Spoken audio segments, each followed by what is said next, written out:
All right, so now we're ready to go.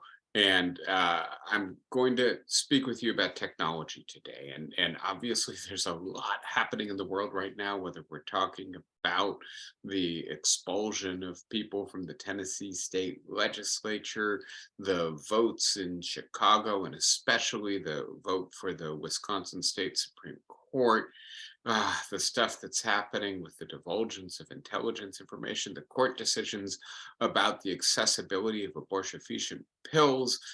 But I think, in a sense, something much more fundamental and ultimately world altering is also occurring, perhaps on the back burner of all of that, percolating along while our attention is drawn to Donald Trump's trials or some such momentary thing that grabs our attention, and then prevents us from noticing that we are in the middle of a fundamental world-altering technological revolution.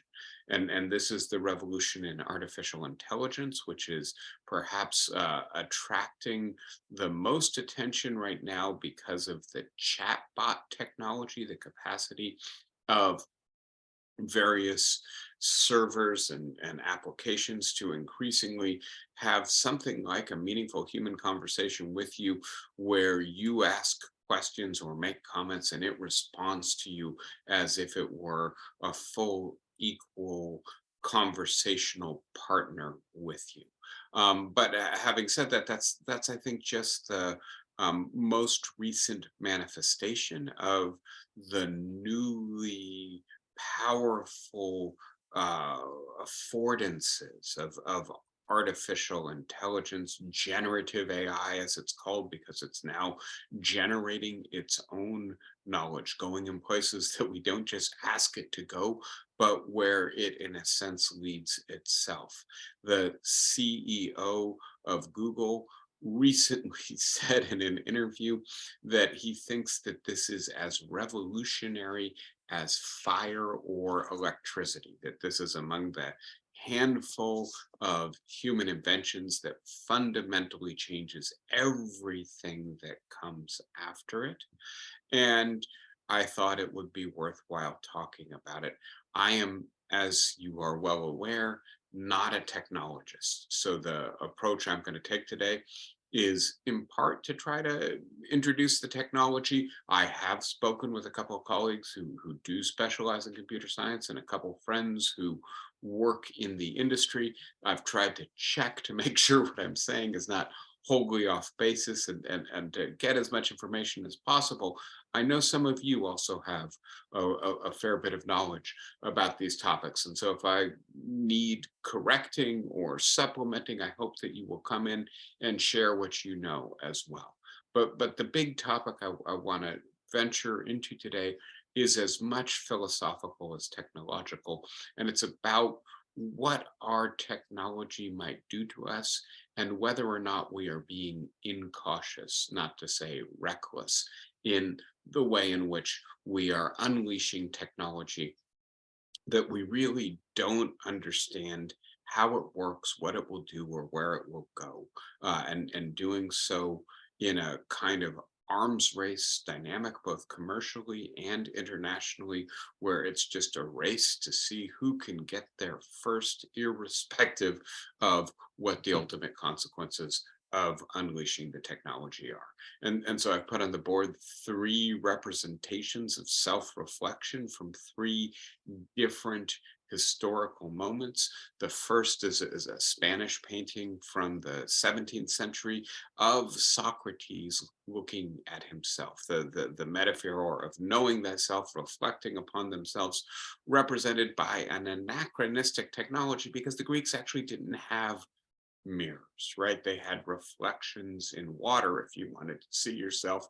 How did Socrates reflect upon himself? Well, in conversation. He wasn't literate, right? And so the technology of his time shaped the knowledge of the self. I think that's one of the things I'm trying to get at with these images. Then we've got, of course, Norman Rockwell over here doing, in a sense, what looks to be like what Socrates is doing, but as opposed to merely thinking about himself or developing self-knowledge through conversation, through Socratic dialogue, he is painting or drawing, right? I think it is actually painting. And right, that's new technology, but not also that what he's painting presumably is going to be published probably on the cover of a magazine, right? And so it's being made for mass reproduction. And so the technology that mediates the way in which we think about ourselves, the knowledge we have of ourselves, the way in which we represent ourselves is changing, right? And reflected in the fact that Norman Rockwell, though apparently doing the same thing that Socrates is doing, is generating something very different from what Socrates generates. And then finally, the ubiquitous image of the person taking a selfie on her phone, right? And I don't imagine this is true for many of you, but I certainly have a lot of students, some friends, some younger relatives for whom the quote experience, which has become kind of a loaded term these days, the experience, this thing we're hunting, didn't happen, isn't real until it is digitally captured in an image or a video and posted online, shared in some kind of social media. And again, a different technology, a different way of reflecting about, articulating, and representing the self. So with that as our artistic background, let me now get into the technology here for a moment. And you are probably hearing a lot about Chat GP4, right? And the overall idea of chatbots, and I want to introduce that, but I want to do so by providing a broader introduction to what I understand as the frontiers of artificial intelligence right now. So the chat bots, right? And these are applications that allow you to interact with them by asking them anything you want in kind of the way you could with Google, but as opposed to what Google spits out right now, which is a list of possible websites that contain the information you're looking for, sometimes a little paragraph or set of bullet points that might answer the information based on a website that it's edited for you.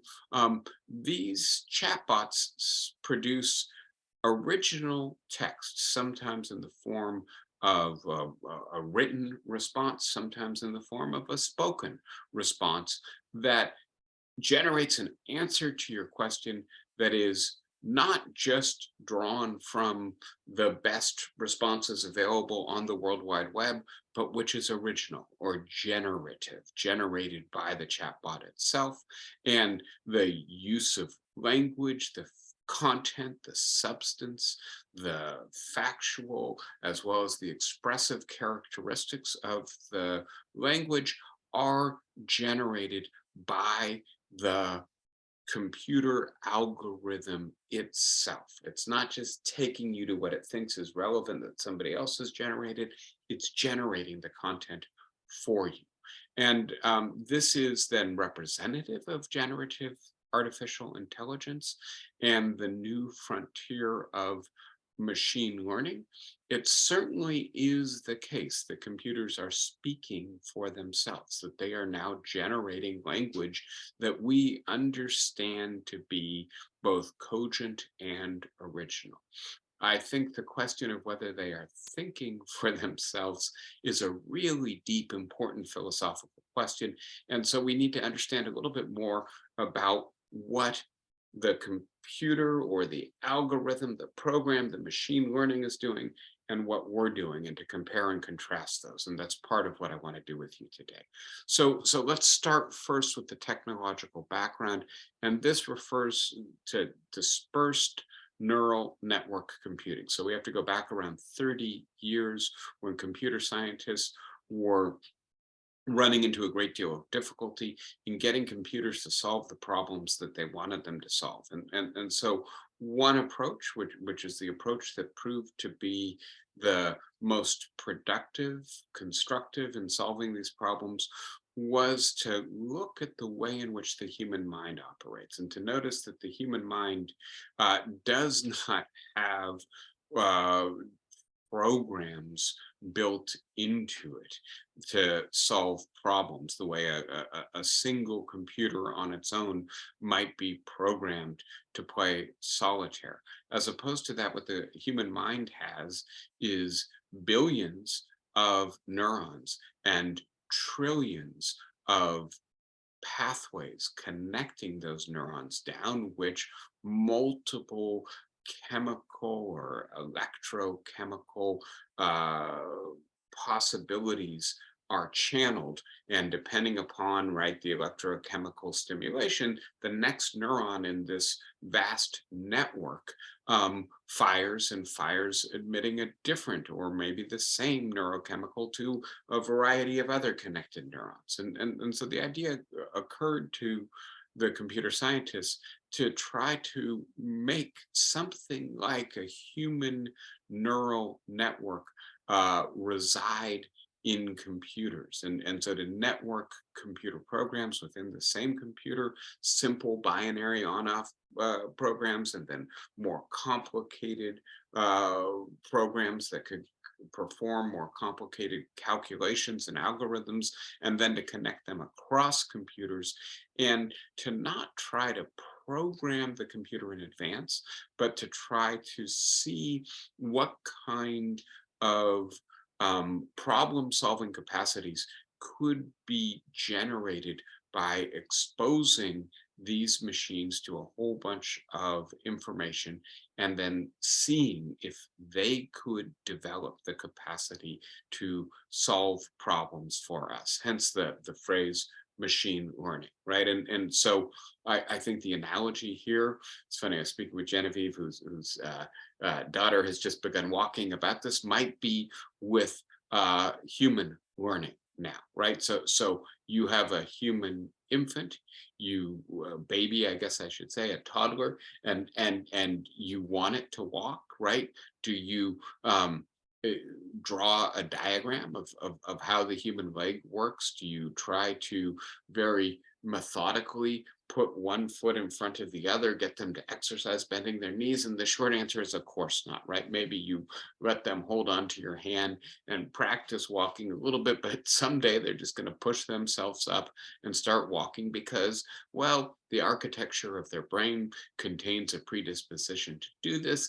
And then they're watching us do it and they want to do it too, right?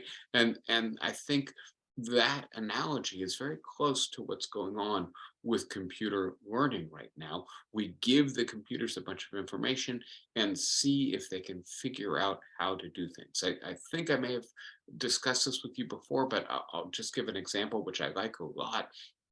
It's an example of people who are trying to teach artificial intelligence, machine learning, to identify skin cancer. And the reason is simple. There are just not enough dermatologists in the world. We all get freckles and moles and little growths on our skin. And in many places in the world, you don't have the ability to go to a dermatologist to have it examined. If we could get a simple application, use the right cameras that are on our phones and computers, look at the lesion on the skin and determine whether or not it's cancerous, you could save a lot of lives, right? And so they fed the computers hundreds of thousands of images from medical textbooks to give them examples of skin cancer, and hoped that the computer would develop the capacity to recognize the skin cancer. This has been very successful in other medical applications. Computers are now better than humans at reading many x-rays, at reading mammograms, for instance, better at detecting a malignant tumor and differentiating it from a mere fibrous growth. And so the hopes were high, but basically the program didn't work, right? And they tried again and again and again. Eventually somebody figured out that all of the images that they were feeding to the machine learning programs were from medical textbooks, and they had rulers next to the arm or the leg, the thigh or the shoulder, whatever it was that had the growth on it, and that the machine, in looking at real human beings, was looking for rulers next to the arm, the leg, the neck, etc., because that's one of the signs in all the textbooks of the fact that it's a cancerous growth. No ruler, can't be cancerous, right? And I just want to point out for a second how unpredictable that result is. Maybe it is actually predictable, but how much it indicates that the machine is actually thinking for itself, and in a sense how childlike it is, right? Isn't that kind of something you could see a 4 or a 5-year-old thinking, the kind of mistake that humans, as we're learning to think, make? And so, having developed this capacity, we then set these very powerful dispersed neural networks onto the task of learning language. And I want to be as clear as possible. The way in which machines learn language is very different from the way in which humans learn language. Really, what and the technical language here is large language models, ChatGPT, which is now GPT-4, I think, Bing, Bard, right? These are right being used by Microsoft and by Google and by other companies, right? The Chinese have one too. They're all what are called large language models. And what that really means is they are assigned the task of determining the probability that words will appear in a certain order when discussing a certain topic, right? And so they're just doing a probabilistic calculation. If I asked you, who was Abraham Lincoln and why is he important, uh, how would you answer that question? Well, you and me, we would tap into our historical knowledge and perhaps our worldview. If we're people who think that the Emancipation Proclamation was one of the high watermarks of American constitutional history, if we think the Gettysburg Address transformed the understanding of America, recentering our experiment with democracy on the proclamation that all men are created equal, then, right, we might come up with a certain answer. If you're from the South and you happen to think that the Confederacy losing the Civil War was the worst thing that ever happened in American history, you might give a very different answer, right? But what Chat GPT, et cetera, Chat GPT-4, I got to bring myself up to speed here, is doing is really very different from that, right? It's just predicting what order words will come in given the billions of words that it has been exposed to. But the consequence of it using that capacity, which again, very different from what we're doing, is that it really seems to generate very convincing language, right? And sentences, paragraphs, papers, poems, right? The whole gambit. It seems to be very good at doing very quickly. Now, I'll point out immediately, sometimes this stuff turns out a little bit funny. You may have seen the illustration in which the New York Times computers or technology writer was given an advanced preview of Bard, I think it was, and basically about halfway through the conversation, the chatbot started to try to convince the New York Times writer that he should leave his wife for the chatbot, right? That he was unhappy and bored in his marriage, and that he would be happier if he were in a relationship with an online language generating program. And so that's a bit peculiar. right? It does show how unpredictable this is, and it really did, in many ways, seem to me like a kind of bored adolescence online late at night, which probably the New York Times correspondent in trying to test the limits and to see the emotional range of the chatbot, in a sense, prompted the chatbot to go down that path. But it's also the case that because what is happening is really just an effort to predict uh, the logical order of utterances based on probabilistic calculations, there's really no testing for verifiability, veracity, or truth, right? And so a lot of what these chatbots do is quite fabulistic, right? It makes stuff up that sounds quite plausible, but often turns out not to be actually true. And so I want next to emphasize that although I'm describing it at a very high level of generalization, if we were to really try to figure out what's going on with machine and learning, right, which we ourselves have engineered, right? We've created the infrastructure, the architecture that the machines use to learn. We would be hard pressed to figure it out. And to take the example I've already given, we ask a chatbot who was Abraham Lincoln and why did he matter, and 2 seconds later we get an essay on Lincoln, right? And if we were to then try to figure out where did that essay come from, what we would see if we were able to reconstruct it is hundreds of thousands or millions or maybe even billions of calculations of binary uh, decisions interacting with each other. And they would all be very complex mathematics that occur very quickly. And so I want to just pause for a second and note, if I were to tell you what I thought about Abraham Lincoln and his significance, I might have a um, uh, conscious understanding. Well, I've read these books about Lincoln. I've been studying Lincoln since I was in high school, and I am interested in racial justice issues as well as equality in the United States. And so that's one of the lenses I use to look at Lincoln. But if you were to say, no, no, no, no, that's not what I mean what happened at the neurological level, right?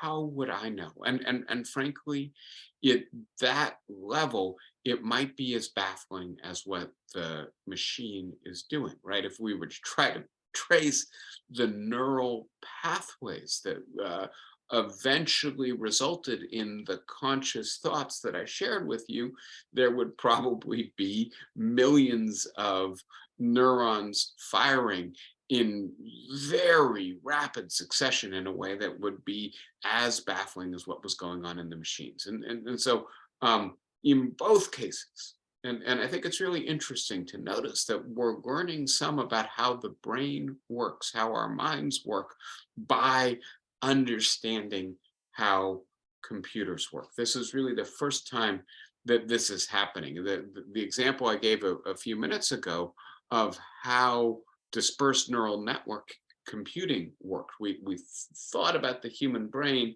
in order to solve a problem in computer science. It's starting to happen the other way around as well. Computer scientists are saying, well, when we solve that problem, we solve it in this way. Maybe that's what's going on in the human brain as well. And it turns out sometimes they're right. So we're learning about our intelligence by studying machine intelligence. Now, with that background, I will point out, right, that there is an uncanny closeness of computer talk to human language. I think if you're careful and paying attention, you can see some of the hallmarks.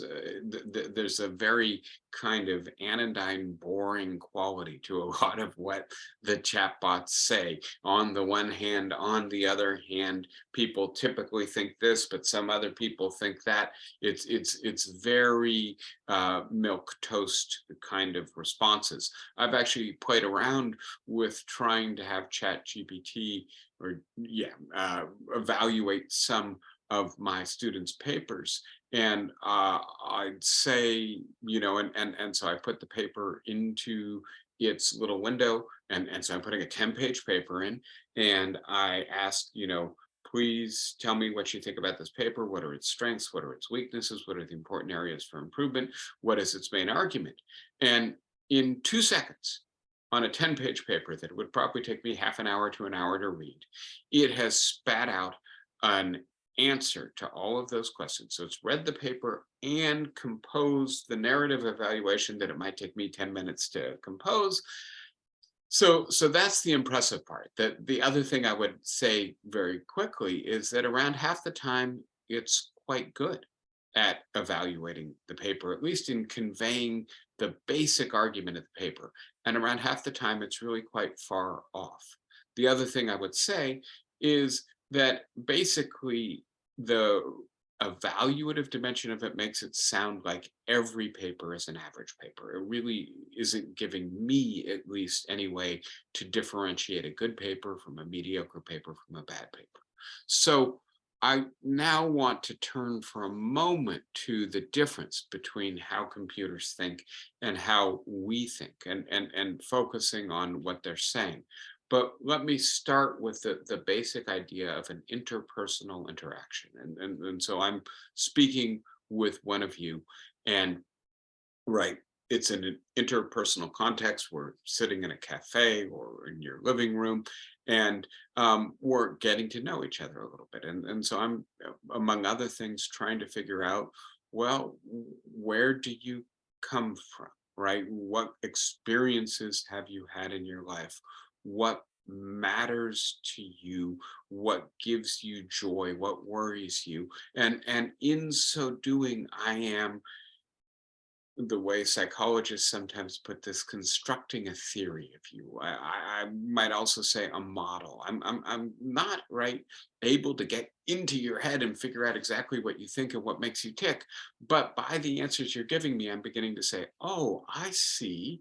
She comes from there. She had these experiences. These are the people and causes that matter to her. I know people like that. I bet she also thinks this. Let me ask. And I then get more information, and I either elaborate or correct my understanding of who you are, what you care about, what you value, etc. Right? And that a lot of what we do when we think is reliant on having modeled the world, having modeled each other, having constructed theories. And a lot of the effort to do that is via simplifying, via abstracting, via recognizing patterns. And we are very good at doing that. What the computers are doing is very different, right? They are looking at all of the language that we humans have generated and put online, and that amounts to billions of documents, right? And trying to predict how to do that for themselves, right? And so they're not constructing a theory of you when they're interacting with you, at least so far as we know. That's not what they're doing, but they're trying to figure out what would be the right way to interact with someone like you on the basis of having a lot of information about how other people have interacted with other people who are like you. And that, I hope, gives you a little bit of a sense of kind of the cutting edge of artificial intelligence right now. I'll say a little bit more about this as we get in, but I want to start with some big questions. The first is, there's a debate, and actually I have two friends who are on opposite sides of this question. I think the vast majority of people working in artificial intelligence think that this technology is still in its infancy, and that we have hit the takeoff phase with this technology, and that in a sense the sky is the limit.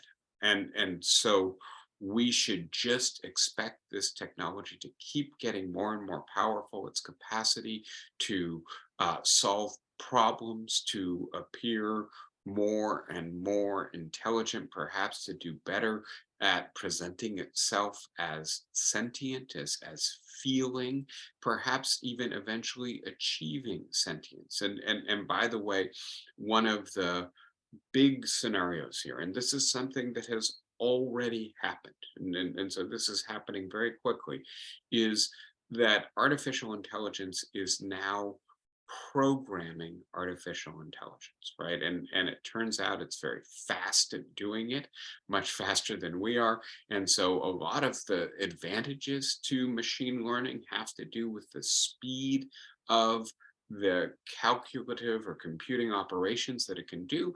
And so it can do a whole bunch of programming, see what works, see what doesn't, discard what doesn't work, and then keep going, right? And so one possibility here is eventually that machine learning is going to teach itself not just how to play chess, which it's already done, or how to read mammograms, which it's already done, or how to speak all of the natural languages of the world, which it's already done, but teach itself how to learn more, learn better, learn more quickly, right? And to do that not just by digesting more information, but by reworking the algorithmic or computational basis for its learning. And that gets you into a potentially self-reinforcing and exponentially accelerating loop of machine learning. And so on that account, there could be a real takeoff at some point soon in which machine learning just gets more and more and more powerful. And there's very little we can do to slow it down at that point. In thinking about this, I think one of the questions that naturally occurs to people is, well, if we don't like where it's going, can't we just unplug it? And I would just point out to you for a second, well, what is the it that we would unplug, right? This is dispersed neural networks, right? And so if you mean the kind of how scenario from 2001: A Space Odyssey, in which I think the astronaut's name was Dave, eventually figures out how to unplug the mainframe computer on the spaceship, and then Hal closes down. We're not really able to do that. And one analogy to think about this is, so Dave succeeds in unplugging the computer on his spaceship, then does his whole spaceship close down, including the system that generates the oxygen he breathes and might allow him to navigate home, right? And if we decide we've got to disconnect our technology to stop machine learning from accelerating, well, that means we can't drive our cars or fly our planes or produce almost anything we make in factories or get our food supply or speak with each other over our ubiquitous phones, etc., and so on, right? And so we live in a civilization that has a technological infrastructure on which we rely for almost everything that we do.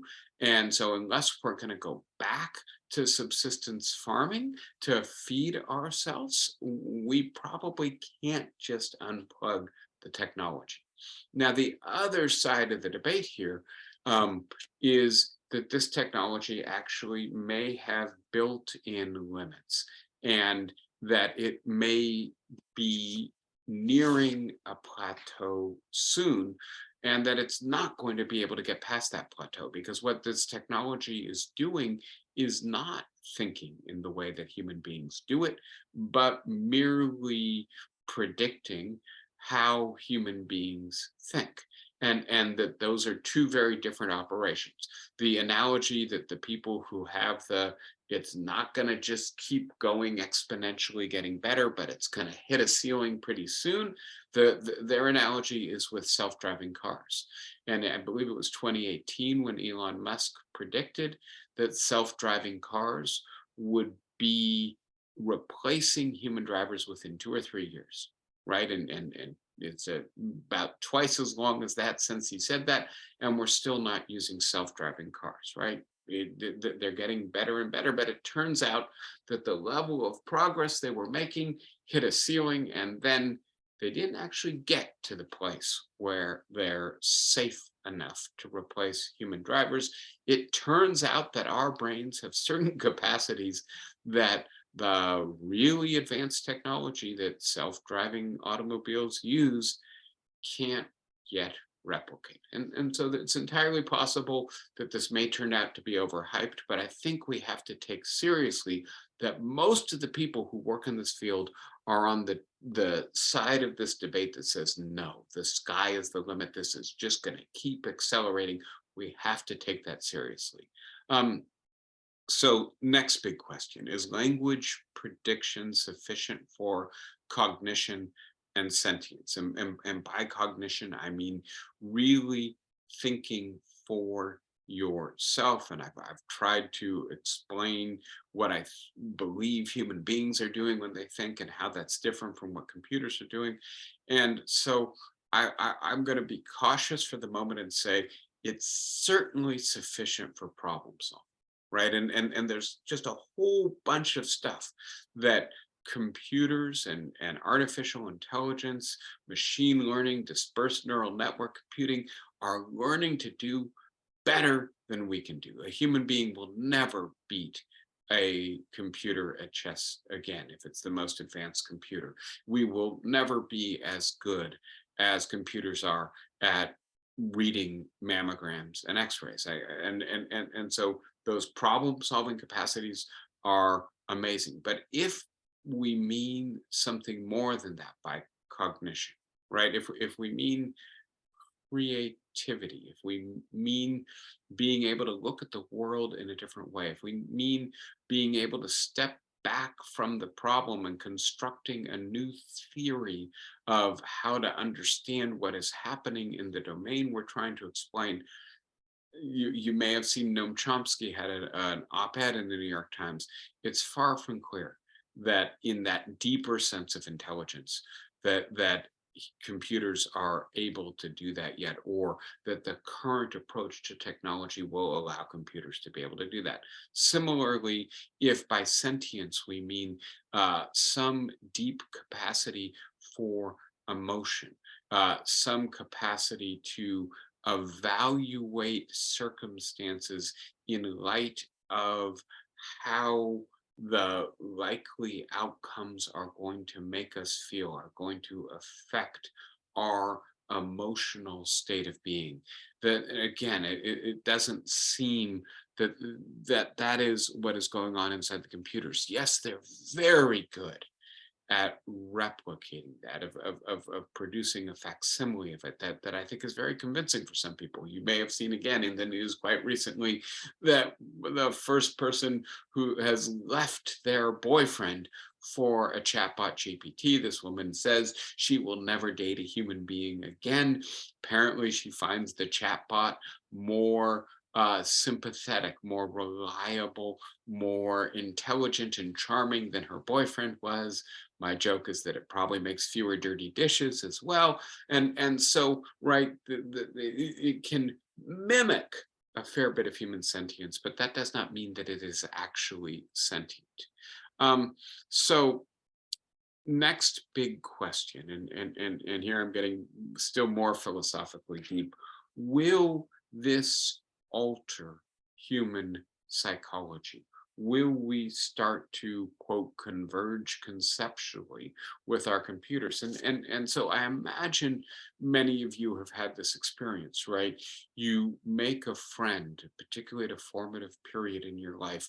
That friend has certain ways of looking at the world or thinking, or objects that they are obsessed with, that you hadn't really thought about or don't represent the way in which you think or your outlook. And encountering that person leads you to start thinking about things differently, or thinking about things you hadn't thought about before.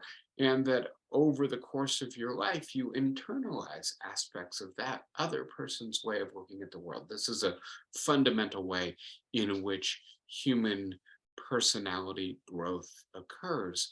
And so, this idea that we conceptually converge with our significant others, with those with whom we have strong friendship, intimate relationships with, or just people we find really impressive and illuminating. Um, Sometimes it can be right the author of a book. We read their book and that changes us. Um, are we going to start having similar relationships with computers, with machines that are thinking and producing new ways of looking at the world that are different from the way in which we look at the world? And I think the likelihood that this will occur is very probable. And so we have to ask ourselves certain ethical questions about whether this is a good thing or a bad thing. And so this then raises the big question: can we learn from each other? And I'll suggest in the short term, the answer is clearly yes. We are already learning about ourselves from looking at the way in which the machines we have invented learn, think, and look at the world. All right. So the immediate questions raised by these new technological breakthroughs, um, one of them has to do, or one range of them have to do with the positive side of this technology, and the fact that it is so powerful, so fast, and therefore so capable of perhaps solving technical problems, other kinds of problems that we have bumped our heads up against for years, decades, maybe even centuries. And so one example of this is a quite remarkable breakthrough that Google's DeepMind AI came up with a couple years ago. And so I'm quoting from Nature magazine, where they say an artificial intelligence network developed by Google's AI offshoot DeepMind has made a gargantuan leap in solving one of biology's grandest challenges: determining a protein's 3D shape from its amino acid sequence. And so, right, the amino acids are the building blocks of the proteins, which are the building blocks of our DNA and much of our cellular life. And the issue is it's very easy to, or I shouldn't say it's very easy, but we can easily get the information now that tells you what the sequence of acids is in the protein. And that's kind of a 1D informational environment. Just this comes first, this comes next, this comes next. But the proteins are three-dimensional, and understanding their shape helps us to understand how we might intervene in them to repair them or alter them or to prevent them from causing a disease, mutating in the case of cancer, etc. And so with the inability to get the 3D information from the 1D sequence, we were very limited in what we knew until we had a 3D model. And it turns out biologists spent 50 years trying to solve this problem, basically came to the conclusion that it was insoluble, and Google's AI solved this problem in less than a year. This is the kind of thing that, if it was done by a human biology research team, might garner them a Nobel Prize, right? And so this is incredibly promising breakthroughs in foundational fundamental science that artificial intelligence is assisting us that we were unable to do on our own. And that suggests, right, that on a variety of related problems, and note that understanding how, sorry, diseases work, how perhaps to intervene in order to cure them, right? Please note that, for instance, Alzheimer's depends on protein clusters in the brain, so it's clearly related to this. The mechanisms of mutation at the cellular level that generate cancer, how the neurological degeneration that results in Parkinson's disease are all closely related to this science. So the idea that AI could help us to cure some of the most widespread and debilitating diseases is, I think, really important. And then my friend who works at Google threw into the mix, oh, and by the way, it might cure mortality. Right. And he was having fun. It was a speculative conversation, but he was actually quite serious that whether we're talking about senescence at the cellular level or the telomeres at the end of the DNA that tend to break down and then replication is no longer possible, that he thinks that actually AI might be able to um, not only cure the diseases that kill us, but also even if we don't develop any diseases around 120 years old, our bodies just start to break down. Our cells can no longer maintain or reproduce themselves. Our organs start to fail. He thinks that AI might be able to assist us in intervening at the cellular level to prevent that kind of decay and ultimately morbidity. So those are, I think, really promising, really wonderful possibilities, and yet there are negative possible developments as well.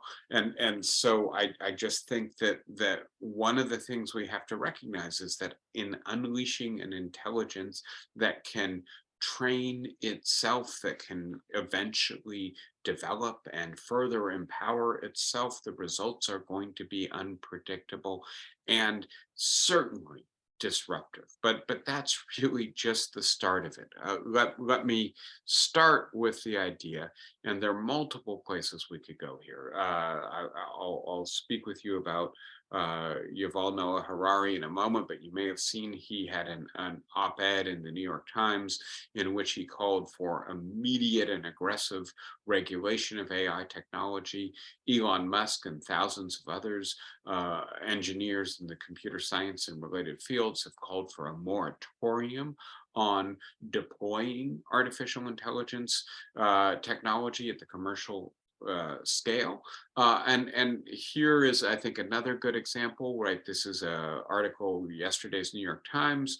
Microsoft and Google has internal ethical or ethics advisors, and they warned when they were shown the new chatbot technology that their companies were developing, that this could flood Facebook and other social media platforms with disinformation, degrade critical thinking, and erode the factual foundations of modern society.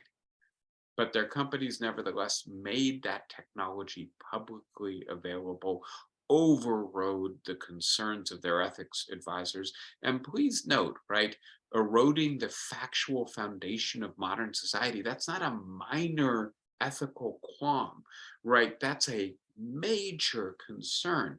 The people who write about this from a philosophical point of view regard our current moment as one of epistemic anarchy, right? In which we really can't discern what is true from what is false when we go online, and that this is going to accelerate the taking hold of epistemic anarchy. Again, in the Times article today about the generation of artificial images by artificial intelligence that are photographic in their finish and quality, incredibly realistic.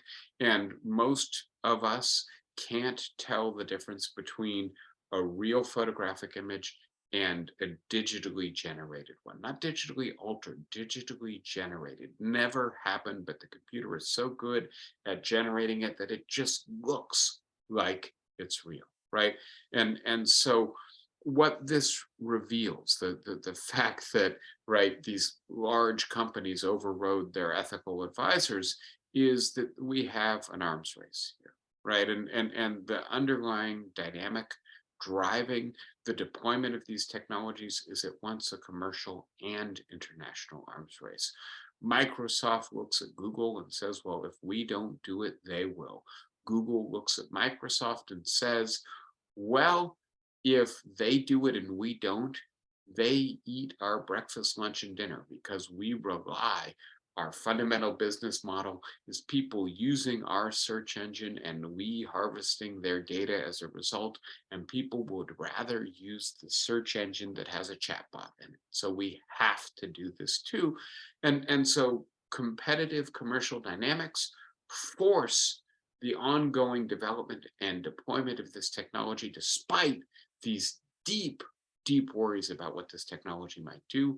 Something similar is true at the international level, which is to say, in the United States, we say, if we don't do it, then China will.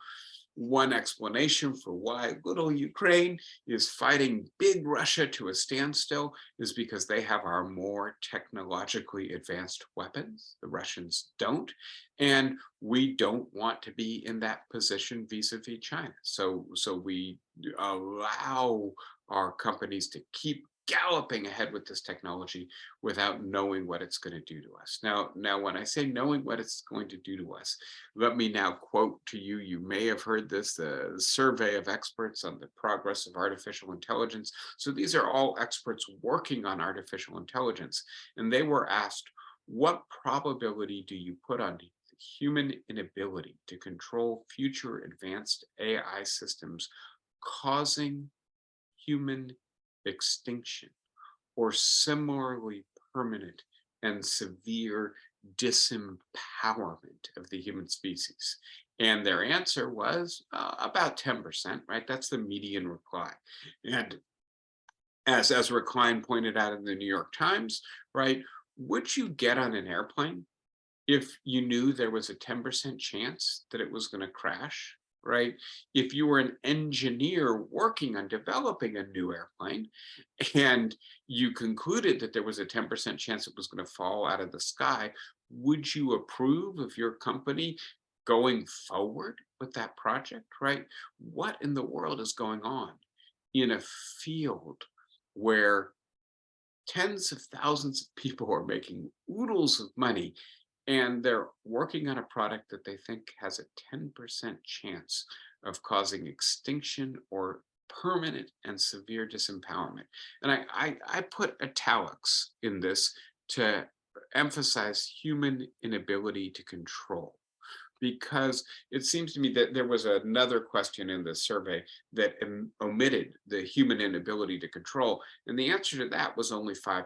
And I think we need to take seriously the idea that, for instance, North Korea will get this technology and that North Korea will use this technology to develop hypersonic nuclear weapons, right? And David, yes, I'm David, here. Go ahead, please. question. Yep. Question.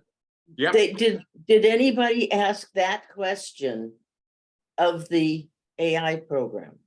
Oh, yes. And what did the AI program answer? Well, so and that question and similar questions. By the way, who is that? I can't see who's It's there. Ann. Oh, hi, Ann. Ann. Yep, now I see you. So similar questions have been asked, and AI.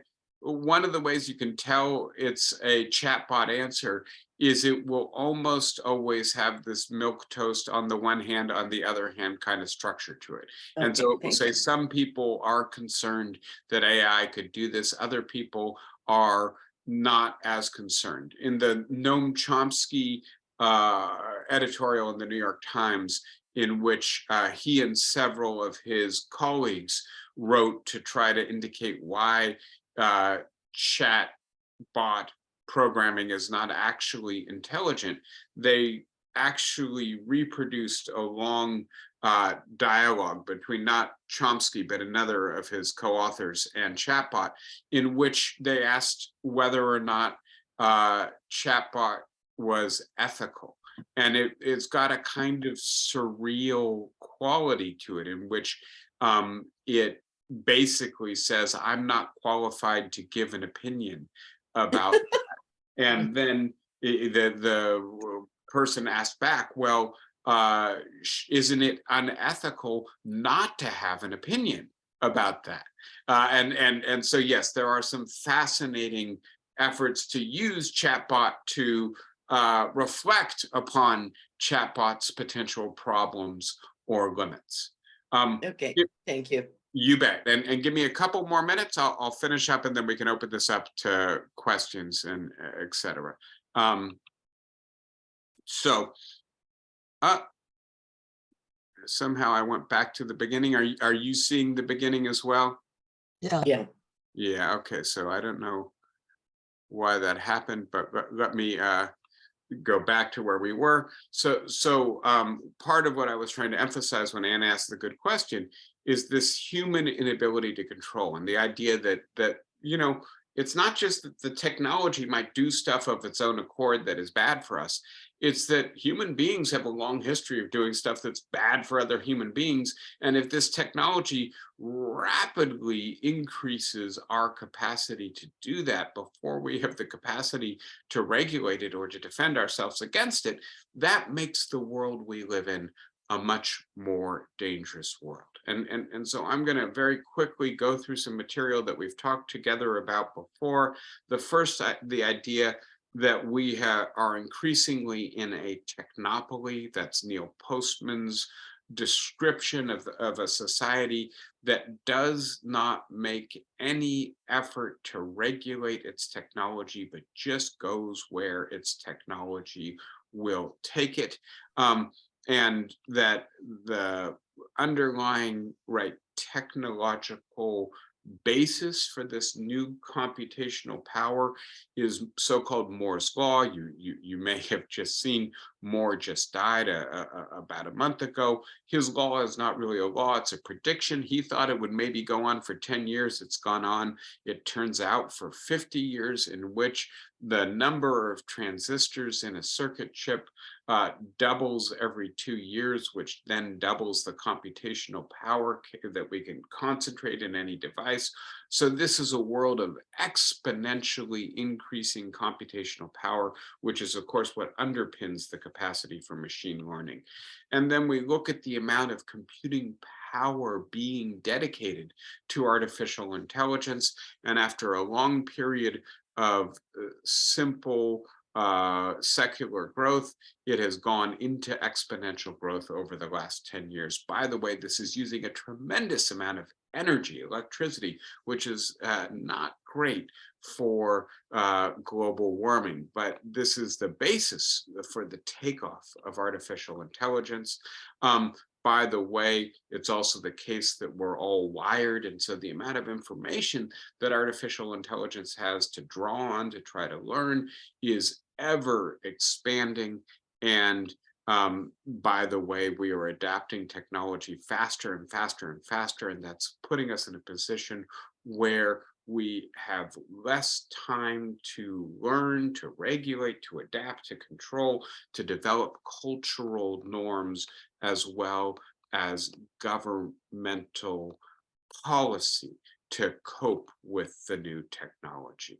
Let me not talk about knowledge acquisition. I think it's extremely important as an example, but in order to really cut to the chase, let me talk about a couple authors I don't think I've spoken with you about before. I was mentioning Yuval Noah Harari. His book Homo Deus kind of has a little bit of wordplay in the title. It means, or literally is meant to bring to mind human 2.0, right? That there's a new kind of human being that is essentially cyborg, essentially so integrated with our technology that it's going to be very difficult to differentiate where the human being ends and the technological supplementation begins. I think it's really just a matter of years before we begin to have chip implants in our brain so that we don't have to walk around with these devices anymore, but the actual function that we now ask our phones to play is integrated into our physiology. And then Megan O'Giblin's very wonderful book, God, Human, Animal, Machine, Technology, Metaphor, and the Search for Meaning, which is a kind of cultural criticism of our technology and the kinds of questions that emerge from this. One of them is the autonomy and creativity versus surveillance and risk question. So up until this point, for the most part, I think we have encouraged our technologists, our inventors, our scientists to go where their freedom and their curiosity take them. But I do think we're in a world where it's increasingly risky to allow this to occur, especially given the way in which technology is now integrated into large commercial enterprises that control vast resources and have tremendous power, so that we need to be thinking more about actually monitoring in order to control the way in which technology is used. One of the themes that comes out of O'Giblin's book, I think very nicely, is the meaning and distinctiveness of human identity. She emphasizes that for most of human history, at least the history that we have recorded, when we've come to the question, what makes us different? What makes us different from animals or inanimate objects? We are inclined to think that it is our reason, our intelligence, our rationality, our capacity for thought and language. And she points out, well, wait a sec, guess what? Right now, machines, computers can do all of that. Inanimate objects can do everything that we've thought of as the sine qua non of human intelligence or human distinctiveness. And so what are we emphasizing? Well, we're emphasizing our sentience, our emotion, our capacity for love or anger or outrage. And by the way, those are all things that we share with many other animals, and how it perhaps changes our very understanding of what makes us human. Um, Harari emphasizes that in a world in which we can implant chips in our brains, in a world in which we can re-engineer the genome of a fetus so that it is tall and skinny and has a symmetrical face and is regarded as beautiful, maybe also perhaps engineer its IQ, those of us who can afford the genetic intervention, those of us who can afford the chip implant, well, it's going to be very obvious that we are human 2.0. And those who are descended from parents who cannot afford that stuff, it's going to be obvious that they're still human 1.0. And so he worries that there may be a fundamental and deep caste distinction looming within this technology, that the children of the parents who can afford the technological intervention are going to be completely hierarchically superior to the children who can't. Privacy and intimacy, again, how we relate to our machines, how much information we give to our machines. One of the interesting upshots of all of this is all of this chatbot technology is now prohibited in Italy. And that's because Italy has aggressive legislation to protect privacy and to protect intellectual property. And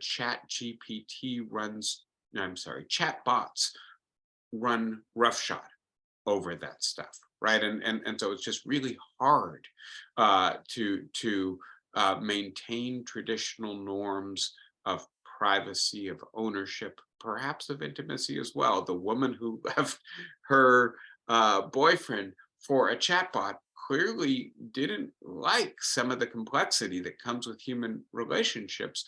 Are we going to change our understanding of our world? And then finally, the value of diversity and difference.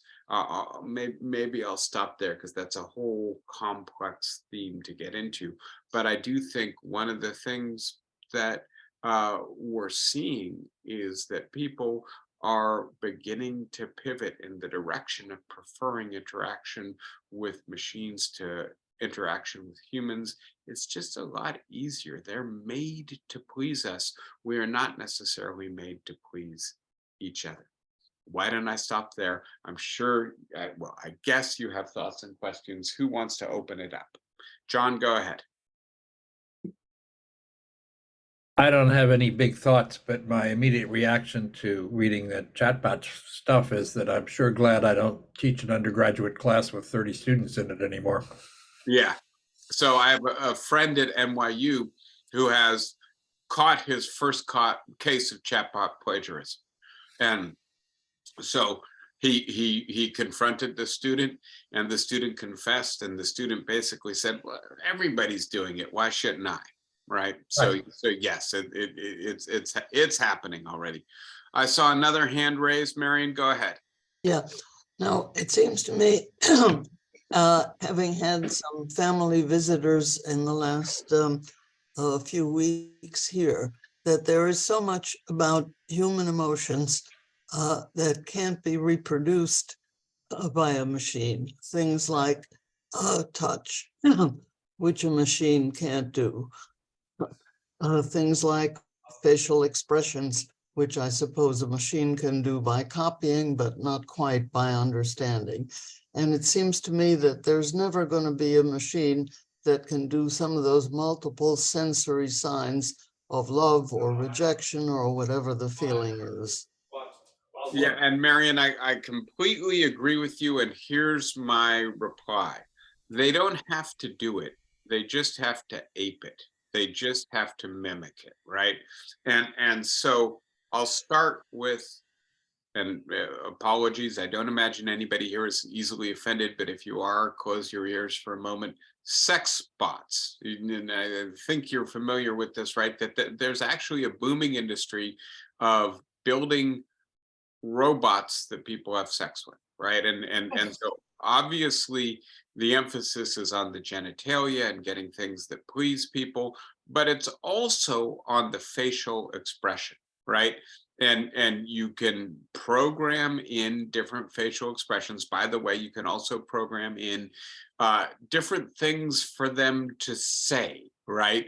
So that you have your ideal sex partner, and so you would think if there was anything that was the province of the most intimate, significant human emotion, wouldn't it be something like that? But it turns out that a fair number of us would rather, or at least like to supplement, have sex with a robot, right? So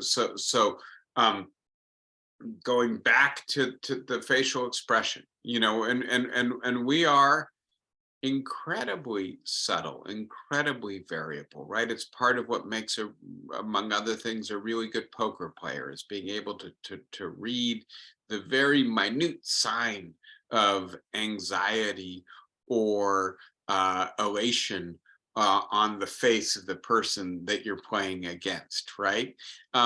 And so yes, we have this wonderful range of embodied expression, and it's really important for how we develop that we manifest it. It seems to me that sooner or later, this technology is going to first get pretty good at understanding that. And then it's just going to be a technical problem. How do you build a robot face so that it can furrow the brow, narrow the eyes, have the little bit of turn up or turn down at the corners of the mouth, all of the ways in which, right, human emotion is conveyed. I imagine it won't be too long until they can blush or flush or whatever else it is that we do with our skin tone to convey. How about touch, David? Well, yeah, so that's a really interesting question. And please note, by the way, I'm emphasizing the power. There are also limits. Like I say, you can pretty quickly tell when you're reading something from a chatbot. And by the way, the images that the chatbot generates that are so convincing, it's having a really hard time with hands and feet, right? And if you're somebody who's tried to draw, you may recognize that those are among the hardest things because they're always foreshortened and bent in weird ways, and getting the perspective and conveying the actual expressivity of a human hand is maybe even harder than getting it right with the face. But yes, there are limits. I just don't know how long it will be until this technology surmounts the limits. Will we have robots that have the capacity to touch us in the way that our loved ones touch us? I sincerely hope not, right? Me too. But that doesn't mean that there's not a bunch of engineers right now working on that problem. And a bunch of fiction. What's that, Flossie? Fiction is taking on this problem. Our next book is called Clara and the Sun by our genius Ishiguro. And he's working hard to make the robot human. And believe me, Aldous Huxley started it many, many years ago. Yes. It's still going on. Trust the person tellers. And I do think, in a sense, that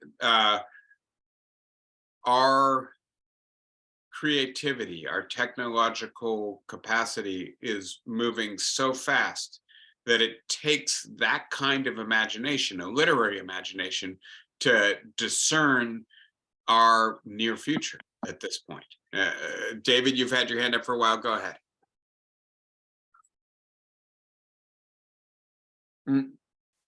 You're still muted. You didn't succeed in unmuting.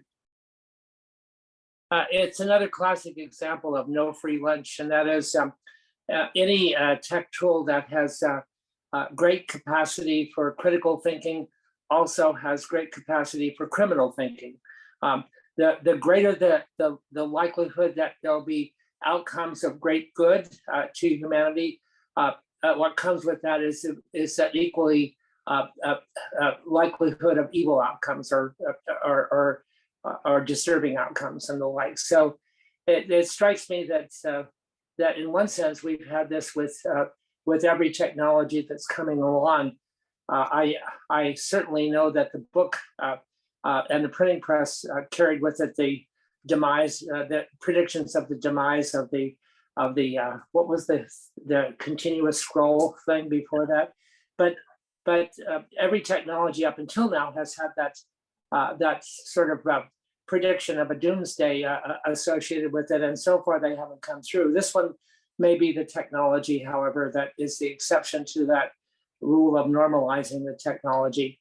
I would point out that that some of the uses to which the education community have put this new technology are pretty interesting. For example, one of the dilemmas of a teacher in history or English is giving feedback to students about the quality of maybe not their assessment, their tests, but their everyday assignments and the like. It's just an overwhelming thing when you have 4 classes of 30 students each to give feedback on 120 pieces of daily writing. But ChatGPT is very good at evaluating things like coherence, the degree to which the response is centered around a common theme and the like. And so people have been using it for taking advantage of it for that purpose and the like. But of course, the downside, the criminal side, is what you pointed out about your friend and his class where he, found someone cheating. But by the way, ChatGPT is also good at detecting when people have used ChatGPT to generate their things. So there's a built-in kind of balance to that criminal activity. But I just wanted to point out that that if we want some of the good that comes along with it, we got to find a way to deal with the evil side to it. Very good. Thank you. Very good. Thank you. And I'll just add from oh, give me a second. I'm going to mute everyone. I'm going to mute everyone. Bad echo. So and then I see you've got your hand up, Wilma. In just a second, I'll have you unmute yourself.